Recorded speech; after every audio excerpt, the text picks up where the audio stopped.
Aloha! And welcome to another episode of Secret Tiki Escapes. I am Duke BossaNova. And I'm Lola BossaNova. That's right. And today we're going to introduce you once again to the amazing Secret Tiki Escapes crew. We are just outside of Portland, Oregon at what may possibly be the most amazing tiki home in the Pacific Northwest. Or the world. We will leave that up to you to decide. Come on in. Let's check it out.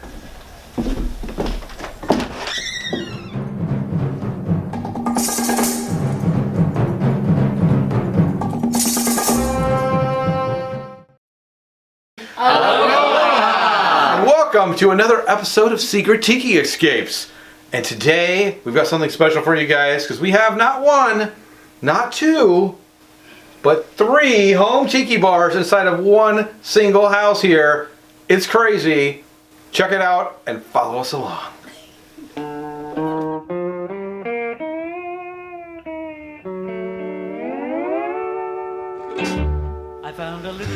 Okay, so we have been admiring your bar and all of the amazing things in it. And I just want to know, what was your inspiration when you started this bar? When you it was a little twinkle in your eye. What was your inspiration? Inspiration, it's a great question. Didn't necessarily have a thought yet other than we wanted to build a bar. We'd gone to a couple, 2-3 tiki cons, and after 2018 I was like, okay, we're gonna do this. And one of the first items purchased was the ocean scene toilet seat cover there. Nice. That's always a good start. and it centers the room. It does center, and at that point, ties the room together. It really pulls the room together. It really does. So when we got home, this room, I wouldn't, this was completely empty. I wouldn't let Heather put anything in here because, you know, we were going to do something with it. Once you let her start putting stuff in, there's no getting it back. At that point, we found the bar and the furniture. She was searching, she calls it Tiki Tuesday. She was on her phone flipping through, and this is what started. Originally, we were gonna have a little bar in the corner right over there. Next thing I know, this bar is what we showed up with, and this was already built in. This was? Yes, this is all built in, and this was an office. So before this was filled with books for literature, so you could learn, and now it's filled with booze. Booze and tiki mugs. So once we had it down, that's when it was like, okay, where's this going? And I kind of like the world traveler type of feel. You know, there's the South Pacific type of theme, and this particular one, there's no holds barred. If I see something I like it and it's kind of got some vintage to it, it's got some age to it, it just kind of fits in from, you know, my headhunter corner over there to, you know, some African art to even, you know, the tiki art. Yeah. So it just kind of an eclectic feel, and that's what I'm always, you know, going for. I spend most of my time out of the 3 bars that we have, as you'll see as the show progresses. The day progresses. This is my main one. This is where I spend most of my time. Yeah. And to even sit in here, there's still things that I forgot I had put up, or Heather has put up, and eventually I end up seeing it while enjoying my space. So what do we got here? What are we drinking here? I don't got nothing. I need to get myself a drink right now. What do we call this rum concoction? That's a Goombay Smash. A Doomsday Smash. Goombay Smash. Is this what you're making today? Is this today's beverage? That is Doomsday, but we can call it Doomsday Smash. Doomsday Smash. You know what? I used to see that band back in, they were a grunge band from Seattle.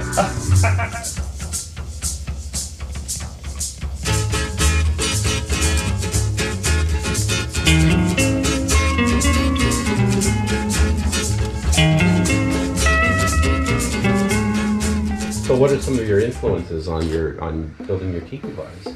What are your influences?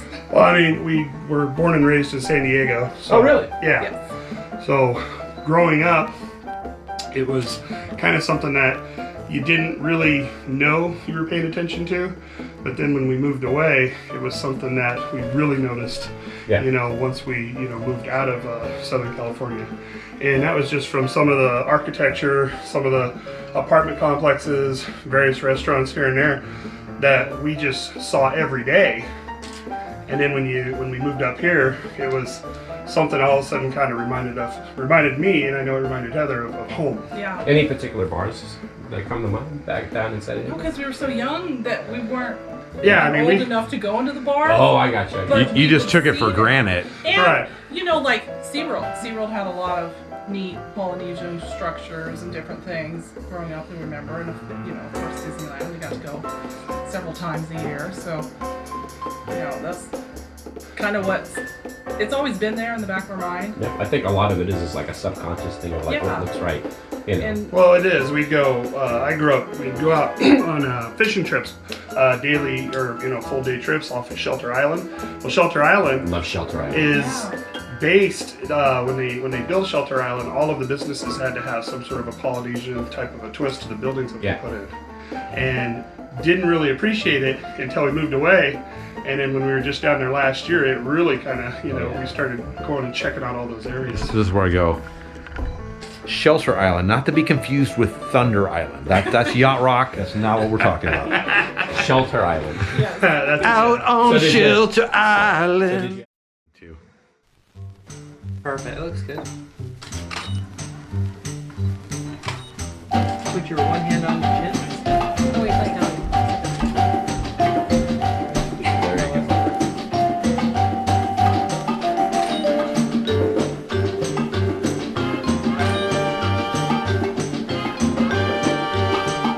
So I am here with Miss L.E. Phantasm, and today we already did our shoot together, and as well as your sister, because this is a double that's going on.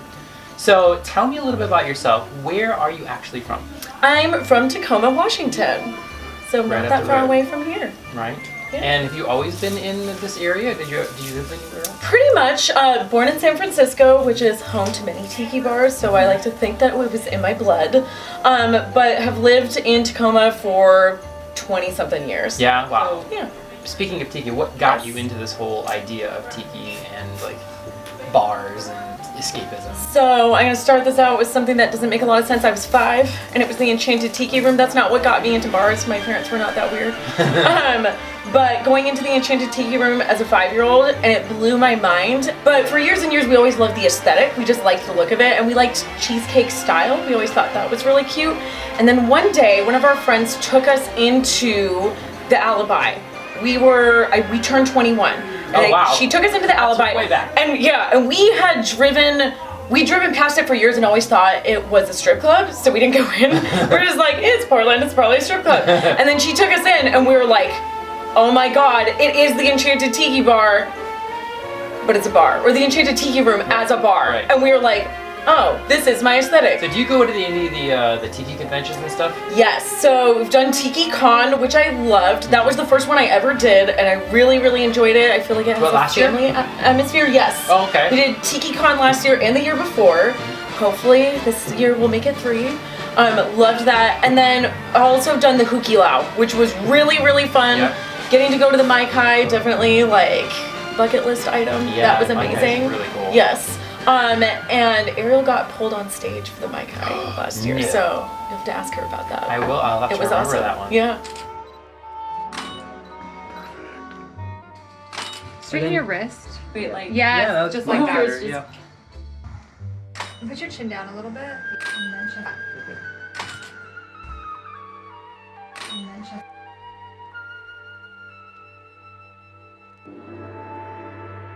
most amount of travel I've done to see a tiki bar is Japan. We got to see the Trader Vic's in Tokyo last year, which yeah, you was were saying really, that. really fun. So that was really cool. And they have like a lot of ephemera from like the original Trader Vic's there. So that was really, really exciting. And then I've also checked out a few tiki bars in Australia because my husband's Australian. So we went to a few places out there. Not been to any of them Really over there. fun. Really? Yeah, it's really cool. They're still like trying to get it because I think it is sort of a uniquely American thing. And so you definitely go in and they're like, we have Captain Morgan. And you're like, oh no, you sweet summer children, let us help you. But they're getting the aesthetic.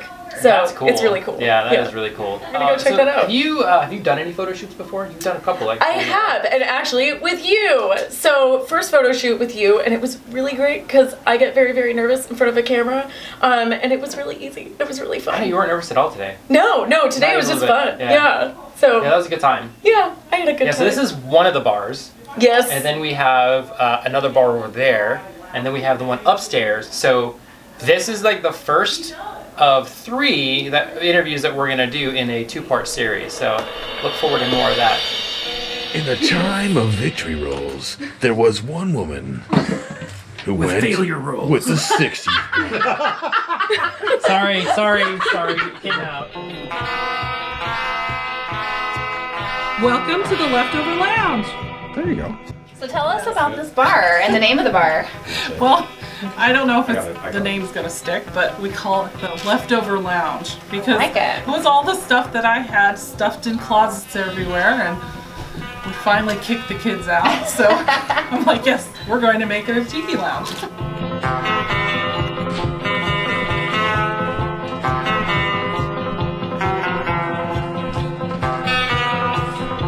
The fish, I've just been randomly picking them up at Goodwill. Okay. Sounds fun. Again, Randomly Where- picking up fish at the Goodwill. I know, so true. I got it at the Goodwill. Yes. Oh gosh, my granddaughter. Every time I bring her home a toy or something, she's like, "Mimi, did you get that at the Goodwill?" That's how she says it. That should be a That might be TV a thing. show cut. I got it at the Goodwill. Oh gosh, Yeah. yes. That would be a good TV So show. I got a question for you. So where are you finding like all the decor that you're for your bars? I randomly will be sitting there watching TV, and my husband gets mad because I'm on my phone, and I'm like, oh, let me Google rattan, and let me Google bamboo, and like Craigslist, Facebook Marketplace. Those are usually where you're going to get furniture items, but sometimes you do see them at the Goodwill. I try literally to go to 2 Goodwills a day, Oh wow, really? that's commitment. so that's why. Yeah. On my lunch hour, instead of Is this how you dress when you go to Goodwill? oh. Sometimes I have shown up this way and they're like, oh, the tiki lady's here. We found the cutest tiki thing. And it's usually not something I want. It's like a little tiki bird cage or something. But So that's an important question. How do you feel to be called Tiki Lady? how do I feel to be called the tiki lady? It's fine.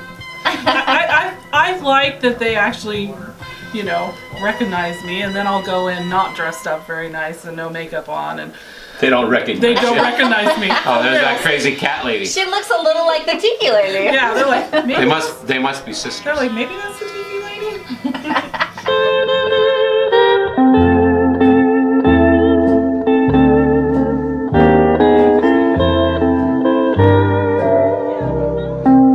I gotta ask, as a guy who's constantly on the lookout for velvet paintings, this is a fairly sizable one. Did you actually find this one here in Portland? Well, in Vancouver. In Vancouver? They opened that Relics. There's something called Relics, I think.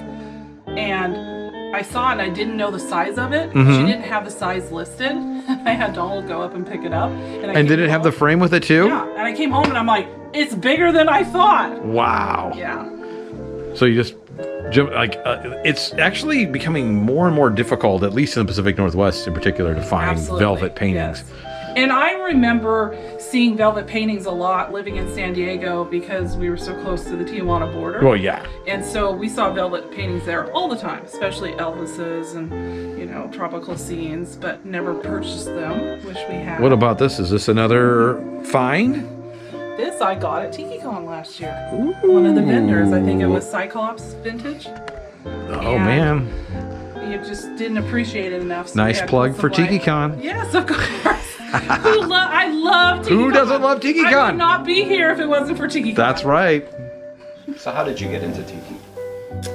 How did I get into Tiki? Yeah. Well, I think it's always kind of been there, but I had seen an ad for TikiCon. And I thought, well, I want to do that. I really wanted to go because of going to go to the marketplace. Yeah. Because I love the hair flowers and the purses, and so that's originally what I wanted to go for. And so then the next year, I made sure that I remembered when it was, and I was all in. And we bought the VIP passes, and we're going on the home bar tour. and we were hooked, line, and sinker. Once we went on a home bar tour, I was like, I want one. We are doing this, and so. I mean, I always wonder about that with people that have home bars. It's like, once you've built your own escape, do you need to go out? No, and we don't go out as much. We used to go to the movies all the time, and I think that the movies for a lot of people is escapism as well. Yeah. And we hardly go to the movies anymore because we're just here. You don't need to. No. Why leave? It's so Yeah. beautiful. Well, my motto, the kids always laugh that I always have a spare. So, of course, when I made a tiki bar, I think they always knew I was going to have a second one. What about the third? Were they like, what happened? When you built the third bar, Heather, you realized that you became the tiki lady. Apparently. Left arm high on the head again. Yeah, perfect. And then bring it a little bit. Yes, perfect. Chin forward. Perfect. That's really cute. Magic.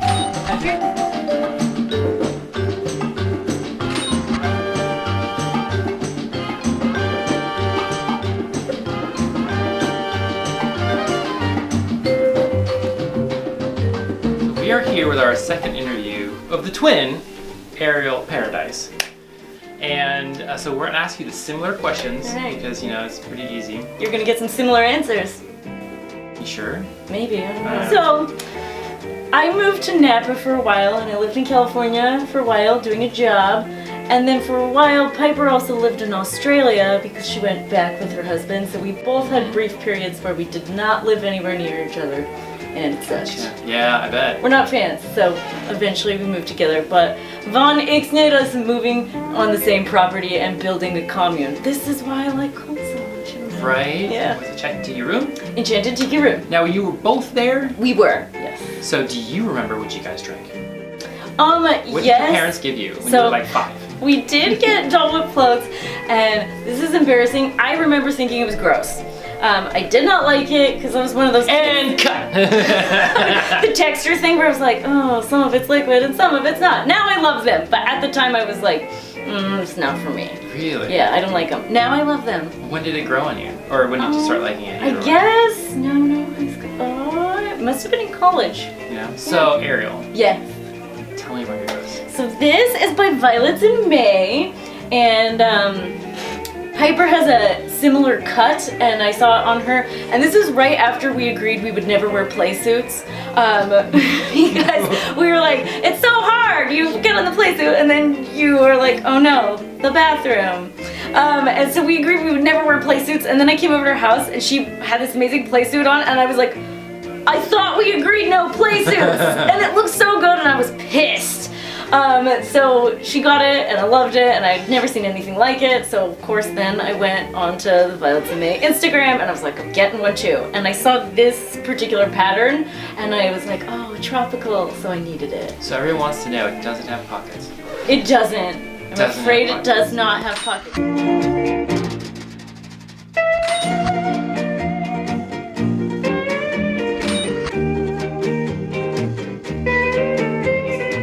So today was your first actual like photo shoot. It was. It's So you've never like sat in front. I mean, you had like, high school photos and stuff like that done, right? yeah, they were bad. You were bad. Yes. Those did not go well because I get this like rictus of fear where I smile so wide that it looks like my mouth is gonna like rip off my skull. But that didn't happen today. No, you did really good. It's actually in this bar right here. It was. Turned out really, I really had a lot well. of Yeah. fun. Yeah, The it was only a good other time. photo shoots I have been in, the model is a dog, and then I'm just standing there. So it's you're real just a different. prop. Yeah, I just Dog the prop. person holding the dog. Tell me about the donkeys. Okay, so I do show dogs as a fun hobby that is a lot like the film Best in Show. So that is a real life thing that people do, and it is just like that movie, even if people tell you that it is not. It is. And this last year, my American Pit Bull Terrier was the number 10 American Pit Bull Terrier How in the about nation. And That's super cool. it was. We made it at the very last show of the year on New Year's. Wow. Yeah, so we were like ringing in the new year, and we got our last point. And it's the first time I've been able to do it, and not even 2 years old. Well, this was Aerial Paradise, and now we're gonna go do the duet interview. So stay tuned for that. Some of the fun parts of going to, you know, tiki bars, commercial bars, is to just sit there and be able to, there's something different. You were just in this area, you looked over and come back, well, where did that come from? And that's kind of the feel here. Yeah. And it's kind of a fun feeling when people experience that when they come over. Yeah, I love it. So this matching vintage set of original bamboo furniture, you're telling me all about it, and the bar itself, which is, as it was, you said you got it for $300. We got it for a heck of a steal. People want to know. Well, The thrifting stories are the amazing stories. It was a great find. So a month after TikiCon, we're just sitting here watching TV. She's strolling on her phone looking for treasures. Tiki Tuesday. And on a Tuesday, Hey, what better day to do it? she all of a sudden shows me this like at 9 o'clock at night. It says, "Look at what just got posted." And I went, "You got to be kidding me!" So she reached out to the gal. Lola does this to me all the time. She's like, I'm like, we don't have the money, but the credit card. Right. Can we PayPal them? How does this work? I always call him and I say, I need a truck. And he's like, oh shoot, she needs a truck. What is it now? It's going to be a 4th tiki bar, baby. And it's all the original fabric you were saying, Absolutely. which is amazing. They bought it brand new. It in the looks 60s. brand new. Like, it obviously you never saw sunlight. They kept it downstairs the Yeah, whole it was time. in the basement. I think they bought it in '64 or something like that. We also bought a '61 Zenith big TV box from her and a bunch of other items. But these pieces, the bar stools, and this full furniture set, and that lamp. Light, I saw that And the light. lamp? The And lamp was and on the floor. lamp? It was on the floor, and I tried to keep my cool. And I walked over and I said, hey, what are you going to do with this? She goes, oh, you can have that ugly thing. And I cradled it and put it in the car. It was free. That's my favorite. We're going to start a new video series called Tiki Thrifting with Heather. I know. We'll be joining you soon.